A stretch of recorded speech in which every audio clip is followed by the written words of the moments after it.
In this video, I'm going to walk you through how to create a cover letter that will increase your chances of landing a job at a top investment bank, law firm, consultancy, literally any corporate job, and stick around to the end because I actually give 2 bonus tips. Let's start the video. Let's start off with the cover letter structure.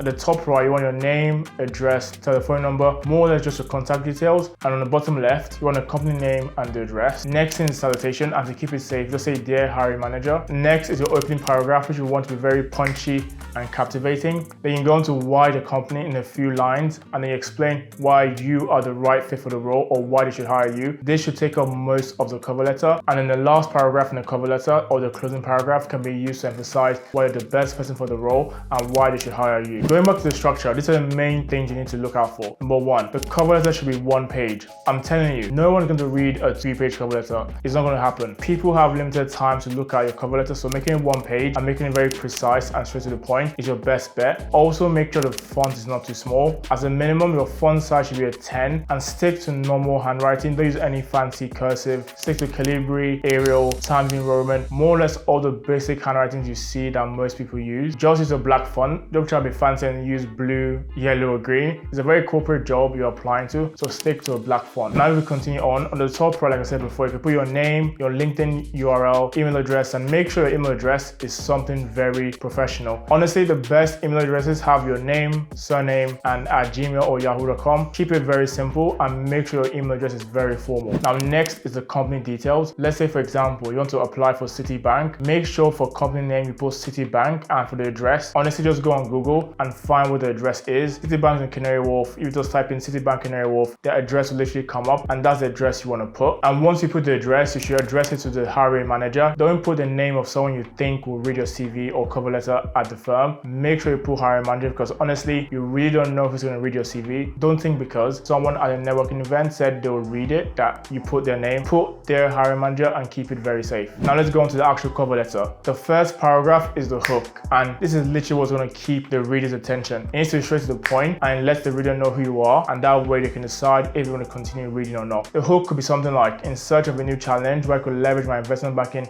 experience at Citibank or leverage my business analysis skills from Google." Those 2 examples literally hook the reader, and right after that, you want to express interest in the role straight away. In the hook, avoid saying things like, "I spoke to James Smith who works at Morgan Stanley," because honestly, more likely than not, the person reading the cover letter doesn't know who James Smith is, and it doesn't have an impact if they don't know who James Smith is. So avoid mentioning people in the hook. The hook should literally try and keep the reader's attention. The next part is why this company. Like, why do you want to work for Citibank or Morgan Stanley? In my opinion, you should have 3 reasons or 2 reasons. The first one should literally highlight why you want to be in that specific investment bank. So for example, in my case, it was having gained experience at a small bank and relishing the opportunity to move to a bigger bank like yourself and engage in more complex and diverse transactions. Second reason could be highlighting how innovative the company is or what they've done exactly for the community. Now let me tell you exactly what I wrote in my own cover letter. I just said I want to make the bank money. As a junior banker, working for Citibank will expose me to a wide range of complex deals and a diverse client base, which will continue to improve my insight into the banking and finance field. Now the next section should highlight why you are right fit for the role. So you want to highlight 3 main strengths. The first strength could be you highlighting that you have a previous track record of success in previous internships which are related to the role. The next strength should highlight your interpersonal and soft skills, and the last strength should actually highlight your technical knowledge. So by doing these 3 things, 3 different strengths, all highlighting different areas, it shows the reader that you're more of a balanced person than just a technical person or just someone that has just soft skills. In the closing paragraph, you want to do 3 main things. Thank the reader for the time, reinforce your interest in the role, and highlight those main skills that you think will make them hire you. If you're enjoying the video so far, make sure you drop a like, actually leave a comment, because this goes a long way. Now time for those bonus tips. The first one is literally make sure all your sentences reach the end of the margin. This seems like a very small thing, but having all your sentences literally reach the end of the margin, it makes your CV look a lot fuller and actually makes the reader want to read all of it. Because if your cover letter looks very empty, even though it might be clear, concise, good grammar, it makes the reader feel like, oh, they couldn't even put in much effort to make the cover letter look good. And the next tip is you should have a cover letter for all the roles you want to apply to. Have an M&A cover letter, ECM cover letter, sales and trading cover letter, wholesale credit cover letter, asset management cover letter. And the main reason for this is you want to be able to apply early. If, for example, you only have 1 cover letter and you have to change it each time, you reduce your chances of actually applying early. And the main thing that actually helps you land a job at a top investment bank is literally applying early. So thanks for watching the video, guys. Hope you found that somewhat useful. Like, comment, subscribe, and see you in the next video.